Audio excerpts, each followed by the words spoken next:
Hi friends, welcome to Telugu beauty. ప్రస్తుతం ఆంధ్రప్రదేశ్ అధికార పార్టీకి ప్రతిపక్ష పార్టీతో పాటు మిత్రపక్షమైన బీజేపీ కూడా చుక్కలు చూపిస్తుంది.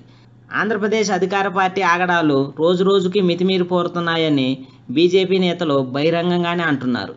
ఇక ఇప్పుడు బీజేపీలో ఉన్న కొంతమంది నేతలు 2019 ఎన్నికల్లో వైసీపీలో పోటీ చేయాలని చూస్తున్నారు. ఇందులో ముఖ్యంగా ఎన్టీఆర్ కుమార్తె మాజీ కేంద్ర మంత్రి దగ్గుబాటి పురంధరేశ్వరి ఉన్నట్లు సమాచారం. 2019లో విజయవాడ లేదా విశాఖపట్నం ఎంపీగా ఆమె పోటీ చేసే ఆలోచనలో ఉన్నారట.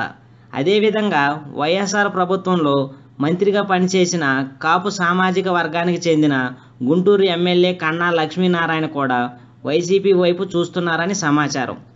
పురంధరేశ్వరి టీడీపీపై, చంద్రబాబుపై బహిరంగంగానే విమర్శలు చేసిన సంగతి అందరికీ తెలిసిందే. వీరిద్దరి చేరికతో వైఎస్ఆర్ పార్టీకి మరింత బలం చేకూరుతుందని అనటంలో ఎటువంటి అతిశయోక్తి లేదు.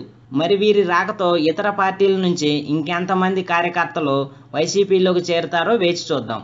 ఫ్రెండ్స్, ఈ వీడియో కనుక నచ్చినట్లయితే లైక్ చేయండి. మరిన్ని పొలిటికల్ అప్డేట్స్ కోసం ఛానల్ సబ్స్క్రైబ్ చేయండి.